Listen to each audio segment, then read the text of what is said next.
Hey guys, so I've owned this 2004 Saab 9.3 for a year now, and I did a review a little while back just to, try to be more objective and balanced and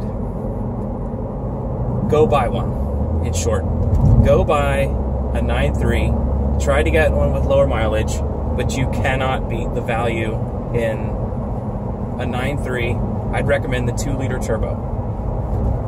Just comparing it to some similar outfitted cars, so Focus ST, Mazda Speed 3, Volkswagen GTI, Volkswagen GLI. It drives, in my opinion, just as nice as any of those, but if you can get your hands on one with lower mileage, they're a ridiculous value. You're talking somewhere in the $2,500 to $5,000 range for a pretty good example. It's an older car, so it's going to have problems just like any other car.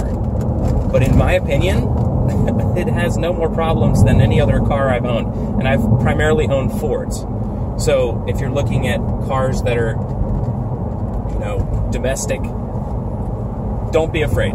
There's tons of parts out there. I just ordered a power steering rack, which I don't think it's the whole rack. I think my inner tie rods are just worn out. It's over 100,000 miles now. Parts wear out. That's fine. But 185 bucks shipped to my door. So anything you want, even the computer module, which is right in here in this column, you can find that online. That's probably one of the most expensive parts I've looked for. And I didn't need it at the time. I figured that out, but that's still around 400 bucks, 400 to 500 bucks. And this is a really complicated piece of machinery inside this column. It's a computer system. But okay, so I got this one for 2,300 bucks. It had an oil pump leak. It was easy to fix. It was on top of the engine. The total parts were around 100 bucks. That's the biggest part that came to mind recently that was a pain, that was not a pain, but more urgent, that needed to be fixed. And I fixed it when I got the car. It was easy. All the other stuff that, happens on this motor, primarily things that I've come across are, you got minor oil leaks.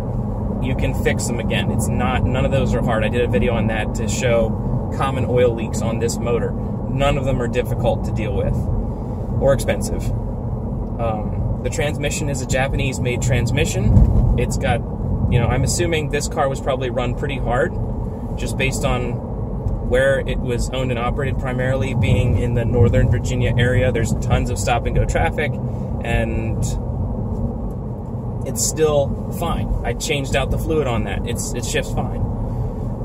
There's tons of upgrade parts as well. Now, they're not, JC Whitney or, Summit Racing stuff, but there's a few Swedish tuners and some other international specialty tuners that tune this car. And you can do almost up to full race prep for this car. You can get up to, with the manual transmission, you can get upwards of 350 horsepower out of this powertrain. So definitely get one of these as a project car at the very least. It is worth it. It's a ton of fun stock. It's got good power. And the first upgrade I did, and I'd recommend, is do a stage 1 map tune on this thing. It's a night and day difference. Way more power, better fuel economy, and actually solves some of the kind of weird throttle float issues that I've had in the past. So I would definitely recommend that. I got this one again for 2,300 bucks. Go look for one. Don't be afraid. There's tons of parts out there.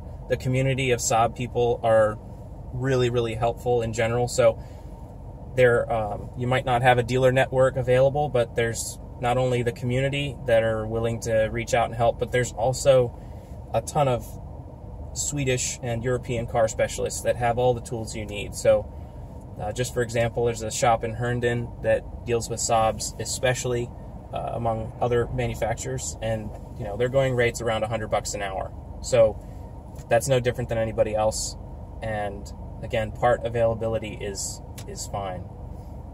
Definitely check one of these out. At very least, just test drive it, and I definitely recommend purchasing one. These are awesome, awesome cars. Thank you, Sweden. Hope this was helpful to you guys.